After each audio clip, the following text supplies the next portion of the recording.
we're going to talk about the biggest speedway event in history when it comes to sidecars, and what a better person to talk about it with, five-time Australian champion from Western Australia, Glenn Obrien. G'day, Dave. How are you, mate? Good to talk to you again. Speedway Century event, mate. The whole band's getting back together. Tappy's doing his thing, and you're no stranger to David Tapp and his meetings. So what can we expect from David Tapp? Ultimate professionalism, Dave. I was with Tappy running around with those guys back in the late 90s when he was running around with Series 500 with most of the best riders in the world. And us sidecar guys were sort of in Perth, were following him around and making up the card. And we had some of the best sidecars in the world at the time as well. So it was a pretty pro show running Claremont Bunbury. When he kept bringing it over, then we decided to, from 96 onwards, decided to follow the circus across the paddock and go where they went, just to help promote sidecars on the big stage as well. And a lot of the good guys did that along with us, seeing that we were making the effort. Dave had some of the best sidecars in the world on regular basis running the Series 500, and we all got on quite well. Even the sidecar and the solo riders back then got on very, very well. Got very familiar with the way David promotes meetings and how professional he is and the lengths he goes to make them as perfect as possible. So I'm expecting nothing less than an absolute star-studded event with all the swings and bells, mate. Well, but at number one on the list, we got Brisbane boys, Stuart, Firth and Jason Martin. They're aboard the Suzuki power plant and they run an LCR frame. So Stewie's renowned to be good at slick tracks. He does have a bit of reliability issues at times, but he's one of them dudes, man, that's just always there, just taking points away. I've seen that. Firthy's been around for a while, and the guy can pedal, that's for sure. The thing is with Firthy, he runs a couple of seasons, goes really well, and he goes away for a while, then he comes back again. He's a natural rider, sort of guy that if you really put a lot of time and effort into his craft, he'd be a really hard guy to beat. And he's hard enough to beat when he comes and goes with a bit of unreliability. So imagine if he had all his ducks in line, mate. He could be a force to be reckoned with, that's for sure, Dave. Your old sparring partner, Andrew Buchanan, he's number two, and he's got Warren Monson's former passenger, Andrew Summerhayes, on. So very much looking forward to that. Well, Andrew's been around, mate. He's done the trip across the ditch a few times. Well, for many, many times, actually, early days with his partner, Philippa Burns. But I tell you what, having Summerhayes on the back with him, mate, I tell you, that's a pretty good combination right there. Andrew Buchanan can certainly ride. He's very fast out of the gate, and he's no stranger to taking a risk. And I think with Summerhayes on the back steering him, pretty good combination, mate. And his Hondas, they get up and boogie. So and he's also used to slickish type tracks coming from New Zealand. So he could be a dark horse, mate. No problems at all. Actually, most of the guys who are racing could be, but he's a real character in the pits, and he's made a lot of friends. But when he pulls his helmet on, he's like everyone, mate. He drops all that out the door and goes racing, you know. Now, a huge talking point, and if you're talking about form, 3 times on the trot, Mark Plaisted and Benn Pitt aboard the Stinger frame Yamaha. Now, I don't even know what to say about Mark Leno. I mean, talk about a red-hot favourite. What I've got to say about Mark Plaisted is this guy knows how to race. He's been around a long, long time. He went through the junior program many years ago. I remember when Mark and Justin came over on their junior sidecar to Bibra Lake over our way many years ago, and I think won the Australian Junior Sidecar Championship, this, that and the other. Then both of them have won one individual as well. These guys have been around this sport for a long, long time. They know what they're doing. Talk about being in form. I think it's more like planning your racing. When you're on the top of your game, you plan your meetings. You plan the ones you need to be serious about. You plan the ones that you want to win. You plan the ones that are going to rank you. Mark Plaisted is absolute professional at doing that. Benny Pitt's been on the side of him long enough to know exactly how Mark rides. Secretly, I'd hate to jinx anybody, but he'd be the guy I'd probably put money on for this meeting, to be honest. I had a good chat with him after the meeting at Pinjar Park at the Australian Championships this year, and man, that guy's so confident. I had a chat with Pitty as well. And these guys were hand-picking meetings. They hand-picked the meetings they wanted to go to. They came out, conquered, parked it up again, and spent times with their family and won everything that was important in the sport. So, I mean, this is the Wimbledon of the sidecars. You know, this is one you want under your belt. This is 100 years. This is history. This is bragging rights. This is as big as an Aussie title, I believe. As a rider, I would really be taking this seriously. Jack Summerling and Nathan McFadden from the Newcastle area. They're running, I believe it's a Mitch frame, but it's definitely a Honda. And his engine builder, Pitty, used to race as well. So they've got all the ingredients there. And he's actually really, really fast at North Brisbane. He raced Trent there the other week and Tyler and that. And Jacko had the final wonder rights, but he ran out of tyre. I've been keeping an eye on them guys. Only what I see on Facebook, on live stream and stuff like that on Facebook. I don't know a lot about these guys, but what I've seen, the short bit that I've seen, when they're having a good night, they have a real good night, and they've all of a sudden started stepping up on the podium a little bit more. They've all of a sudden started upsetting a lot of the big riders. I'm not sure if they're a home track rider type of team. I haven't seen them sort of pop up on many of the other stages, but definitely on their home track and up around that area. You don't underestimate them. You treat them seriously when on the track because they'll come and get you if you're not bloody concentrating, you know. Nate Headland and Jackson Reyna. This is yours, mate. Yeah. Well, Nate's, second season into the seniors, 17 years old. Jackson's still second year into his riding career.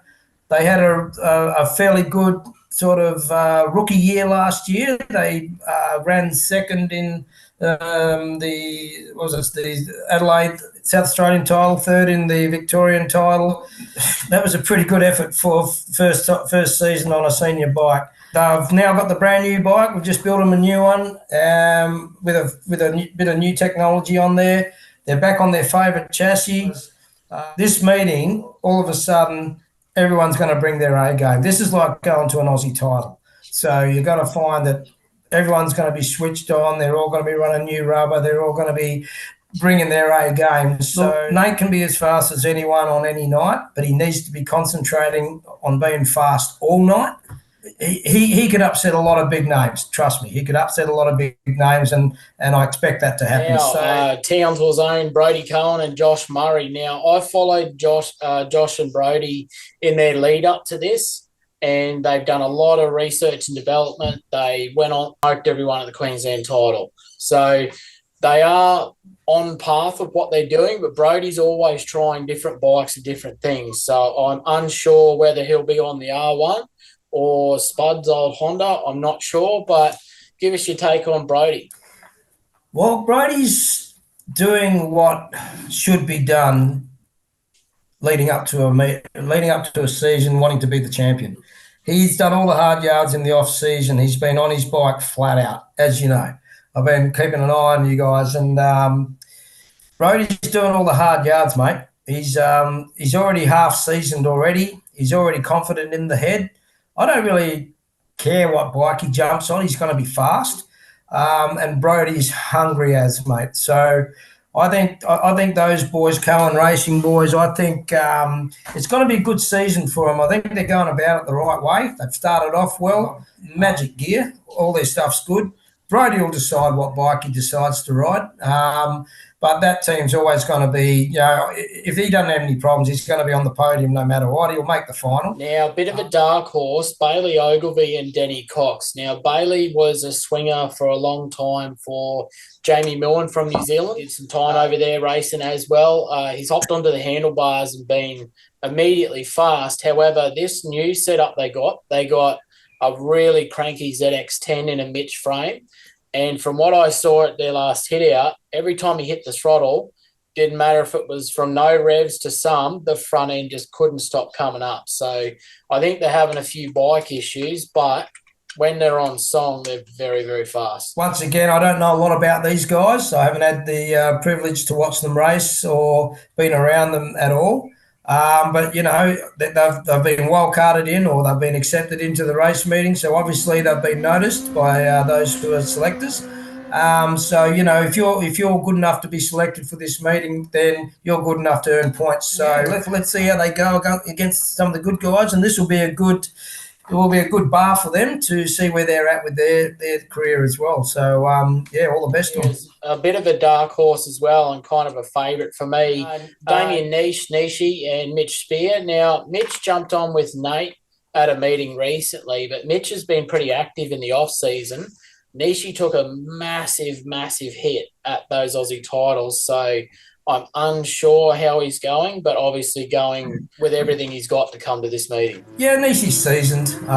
He's had the crashes before, and he knows he knows the deal. I don't think that crash that happened right in front of me at Pinjar. Actually, it was quite nasty, and he was unconscious for a while. So, but obviously, that was a long time ago. You get up, you know, when you think that's going to worry Niesche too much, he'll just dust himself off and get on and do what he does. And Niesche's getting faster and faster every year. His gear's good. If Niesche gets the whole shot, you won't pass him. So we've got Shane Rudloff, Scotty Morris, Donny's son. So they're another LCR, I believe, Suzuki setup. Those guys, I would suggest that anyone races them, they will be frustrated by them because they're always there. And if you make a mistake, they're in. Yeah, well, Shane's been around for a long, long time, mate. He was around when I started riding on the East Coast in 96. Shane Rudloff was around then, and he's still there now. He's been a passenger, he's been a rider, he's a very smart guy. He's a nice guy. He does a lot of his own work. When you see him in the pits, he's always hands-on, sweating, and he can ride on any track. He's been to just about every track. So if the track slickens off a bit, he's got the experience to wind the bike up and make it work. So he's like, he reminds me of Mooney a bit back in his day, you know. He's always helping people, and he's approachable, always had a smile on his face. And Brisbane boys, Brandon Walk and Mitch Firth. Now they're from the Firth racing stable, and man, these kids are so onto it with their racecraft, and they're hungry, but they've had some massive wins, and they've had some obviously shocking results as well. But yeah, these kids are points robbers, man. Absolutely. Points robbers, I love it. Hey, look forward to seeing them race. I've never seen them race. Now, young Firthy, is he on the bars or is he on the back? He's on the back. So I believe Brendan Walk is Firthy's stepson. Mitch has literally grown up in speedway. Like, he's known nothing different. So both of these kids are guns on flat track 450s. But when it comes to sidecars, Mitch has swung for Trelaw for a meeting. They've had some big feathers in their cap, mate. Well, you know, if they're coming out of the Firth stable, mate, they're thoroughbreds, aren't they? Let's watch them flourish and grow, and I'm sure they're going to be a team that's getting talked about in the past. It's really good to see young fellas like that coming through, like with young Nate and a few other boys that are around, and they're coming out of the stables of champions, and the sport's got a pretty good future when it comes to that. So, no, it'd be interesting to see those boys grow their wings a bit and get a few more laps under their belt, and I'm sure they'll be getting all the good advice from the pit next door, which will be Dad and that. If Dad's having a good night, the young bloke isn't, and he needs a bike, he'll probably steal it off him anyway. He will never be replicated in the history of this sport moving forward. But Darren Trelaw and Blake Cox. Now, Darren, he is an absolute clean freak. He's a detail freak. He is an absolute racer, and have this rumour he's not. He's actually really helpful to people in the background. When I was around and Darren and we were racing, and it was a massive era. It was fantastic, and we got on great. Loved racing him. He's just the ultimate professional. They call him the GOAT for a reason, mate. And his numbers support that. When Darren really wants to win, look out. You know, Darren knows how to win. He'll be the first one to keep going fast, where the others will find it later on. So Darren will always make the final. That's why he always makes the final. What I like about where we're going at this event it's a pretty neutral ground.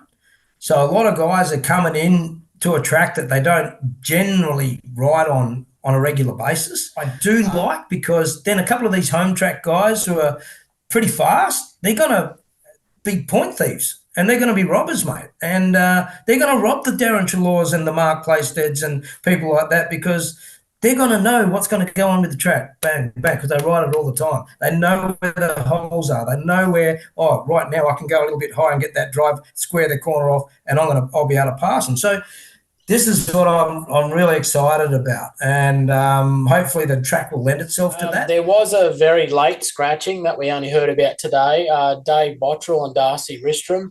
Don't know the details. It's a shame, because Bots is a definite goer, and when he's on form, he's on form. But they will be looking to be replaced by Grant Bond, who arguably is one of the top 10 nicest guys in the sport. He does have an engine business, so who knows what he's going to bring.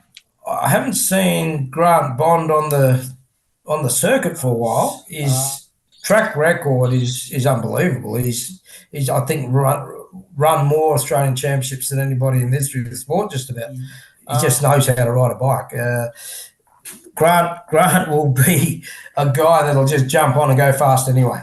Now, the way Bondy rides an FZR around the curb all night, and he's really fast out of the gate, and Bondy's renowned for it, mate. Now, if this track goes where we think it might go, that's going to be just absolutely cut out for Grant. It'll be an interesting thing, but yep, love Grant, great guy, great rider, great team, great family.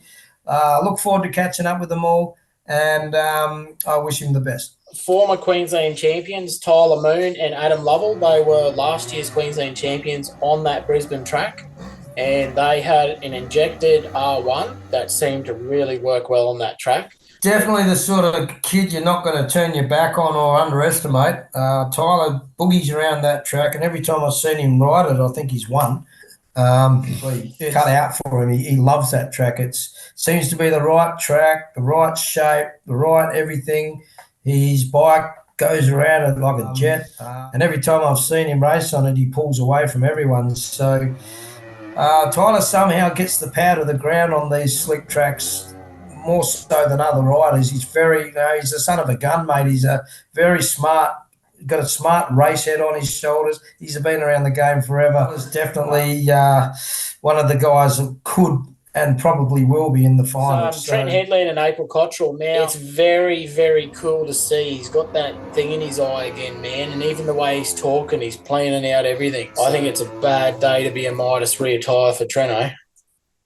He's obviously done a lot of laps to when he won the Australian Championship. He put his heart and soul into it. He's an innovator. He learned how to build his own engines. He's very smart about setup and this, that, and the other. And he's seen the Trent and April show yet. According to all those and reports, etc., from what as Trent's come out of retirement and started racing with April, they're starting to go all right. They're starting to get fast. He's got a couple of bikes to choose from. He's got an R1. He's got a ZX10. And the ZX10s are proving to be starting to come into the game. They're weapons. The R1s have been around for a long time, so they're the old faithful go back and, okay, we know what we're going to get out of the R1. I think they're still developing the ZX10. But, yeah, you never underestimate Trent, mate. And he's always fast. And, Trent will be there to win the race, that's for sure. So it'd be interesting to see how those two go, and be interesting to see what bike he chooses as well. They had a victory down in Brisbane not long ago against some of the field that we're talking about. So don't know what to make of it yet. I think we're at the start of something. Yeah, well, Trent, when he puts his mind to it, mate, he's going to go all the way. He's going to do what it takes to go and win, because that's what Trent's about. When Trent gets his race face on, mate, it's look out. He's going to be one of those guys that you don't underestimate. It's going to be one of those guys who will pass you around the outside. Trent needs to get that thing out of the hole. When I was working with Trent, always struggled to get the thing out of the hole. I don't know what it is about once he gets it going, he gets the bike going faster than most. But he struggles to get him out of the hole sometimes. So if he can get that package right and get that thing out of the start and get first to the corner, no one's going to get him. But is it cool for you to have yourself thrusted back into the old circus and, a sport that you were so big in? I enjoy it. I enjoyed commentating meetings. I enjoyed roaming Mike, talking to the riders.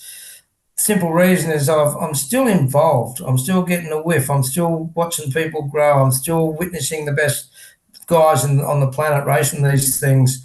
I can sit back, go stale and watch it on live stream, or I can be there and be part of it, and I choose to be there and be part of it. It was a huge part of my life. I met a lot of people. I had a lot of good times, and obviously we've lost a few as well.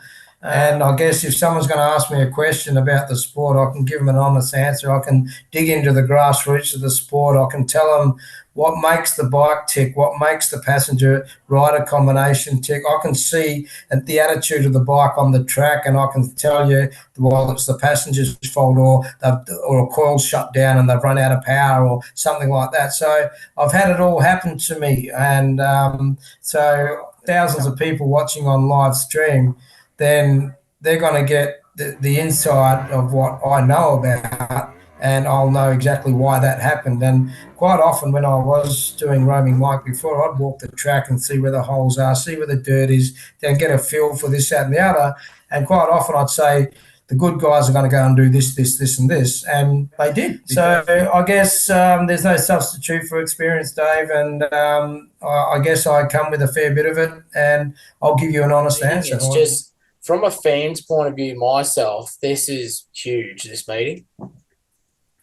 It will be, mate. There's a lot of people going over there that need to be there. There's a lot of people who've made a huge effort to be there and even just stand on the back of the ute to do the acceptance lap and all of that type of thing. But for someone like me to have the promoter ring me and say, dude, I want you to put a set of cans on and I want you to talk and give us an insight of what's going on, is a special privilege, And I guess that's the relationship I've had with David Tapp over the years, with the way I've presented myself, the way I've spoken to him, the way I've tried to be as professional as I can to make his show as professional as he can. So these are the rewards, Dave. Later on down the track, you get invited into these circles, and to me, that is something that I'll cherish forever, to be part of this meeting. I so wish that I was young enough to be able to be in it and competing in it, but it didn't happen in my era, and that's that. But I still have a special privilege of doing what I'm going to do when I get there, and seeing my grandson race and having him part of it is extra special as well. And yeah, mate. So just happy to be part of it, Dave, and I look forward to shaking your hand too, mate, because we've done a lot of talking, but we've never actually swapped skin. So, all those things, you meet a lot of people in different ways in this sport, and now this is going to bring a lot of people together, and it's going to be a special moment, mate. It's going to be something to cherish. We've got Mick Headland and Brenton Kerr. Now, Mick's been around the tracks for a very, very, very long time. Brenton, as a passenger, has been around forever too, but Brenton's very hands-on in the Mildura Club, and he's a track curator by last I talked to him. I think there's going to be a lot of positives in that team, but Mick is I don't know if you'd say unpredictable rider, but he is very good at making something out of nothing in regards to passing and stuff, but he also, when it goes bad, it goes really bad for him. Mick can be really fast on his night. He's one of those guys, I don't know why he hasn't won an Australian championship. Sometimes he can be his own worst enemy by maybe making a wrong decision at the wrong time. When he's fast, he's pretty much unbeatable. I've seen Mick for years riding, and when he's out in front, there's no way you're going to catch him. And then you see sometimes Mick work his way through the pack thinking, oh, here we go, he could win this. Next thing you know, he runs it into the wall. I just hope he has a good night, keeps it clean, keeps it all together, and stays straight. And he could be a contender, that's for sure. Byron Gates and Mika Hoolan. Now, Mika O'Loughlin, sorry. Byron was absolutely lightning fast at the Gilman Aussies to the point where he was one of those people that was unstoppable, and he's got a big R1. They're another great family to be around, but man, he's a very fast rider on his day. Yeah, well, Byron's been around for a long time, and he's only ever had Mickey on the back as well. And they're a great team. They're a well-oiled machine. They certainly have travelled all around Australia on all the different tracks. They adapt really quick to the tracks. Byron, when he's having a good night, look out. But unfortunately, Byron and Miko are that team that go. You want them. You wish them to a final because they're always clean. They're fast. They're well presented. They're a couple of really good blokes, and you wish them to make the final. You wish them to do well all the time. And when he's hot, he's hot. When he's cold, he's cold. I'd love to see some consistency out of the Gator and the team. And I wish them very well, and I really do hope that they take points off a few people and knock on the door, mate. That I really do honestly say that, and wish them all the best. They're great guys, been around a long time, so this track could suit them as well. Let's see how it goes. Now, that's it for the riders. I do know that there is a full field of classics, old Vincents and stuff that hasn't been announced yet. We've got our local bike here, the twin-engine Triumph, which is a pretty cranky bit of kit. But I'm interested to see the classics go as well, just to put on a show, because they will be the best classics in Australia. And what's your opinion on classics, Glenno? Because it'd be cool to see some of yesteryear's stuff going well now. I've been to a roll of the dice that Darren Trelaw put on, and he had the classics there, all the HRDs, etc., etc. I've been down at Gilman a few times, and they've had the classics down at Gilman with the same deal because they all seem to follow each other around. Look, those guys, there's nothing like listening to an HRD getting around the track. They are just you'd love to have one in the shed just to keep the neighbours awake, wouldn't you? I mean, they're that type of bike, mate. They're a fucking man's bike, and these days they're all fucking. They're pushing the button and boom, all this fuel injection shit now, and you don't even have to fucking wash your bike anymore, But the old HRD, mate, you get clouded by one of those, it's going to take your leg off, They're just a wicked bit of gear, mate. And when you're around one, it's running and they're warming it up in the pits, your iPhone just about stops. They're just amazing bit of gear. You can feel it go through you. I remember. Look, I'm a big fan of it, right? I love it. I love to be down up close and personal with them. They're just my sort of thing, I love them. When I was commentating the meeting, roll your dice at Gosford. No, it wasn't Gosford. There was Curry. I was actually on the infield with the microphone, and all the boys rocked up on the HRDs. Trelaw was riding one, and the Walker brothers, and this, that, and the other. And just as they're at the tapes, I've walked up behind. I think it was the Walker brothers' bike. They were in gate one, and they just had the thing nailed, ready to start. And I just put the microphone about sort of this far away from the rear exhaust, and it went through the speakers. I don't know if I blew any up or whatever, but I gave the crowd something what I was listening to, and these things when they just let the clutch out and they're gone, I absolutely love them. Yeah. I mate, if there was 16 HRDs, I'd get on a plane and watch them. Yeah. Hey, look, I wouldn't like to have credit cards on it. None of those riders might make the final, and it could be like this, that, and the other. But who'd want to be a bookie, dude? Who'd want to be a bookie? But it's pretty special for me to do a 100-year Speedway lead-up meeting with you, mate. So I just want to say thank you so much for being on the show again. But, I'm really looking forward to hanging out with you. Mate, been a pleasure. Keep up the good work. We need blokes like you in the sport. So, you can let me know when you want to talk to me anytime. I'll be there for you, brother. So, look, absolutely look forward to catching up with you, mate, in real life. And then, do what we need to do. And if you're walking around with your cans and your mic and I'm available and you want to ask me or talk to me, mate, I'll only be too happy to. Awesome, mate. Well, look forward.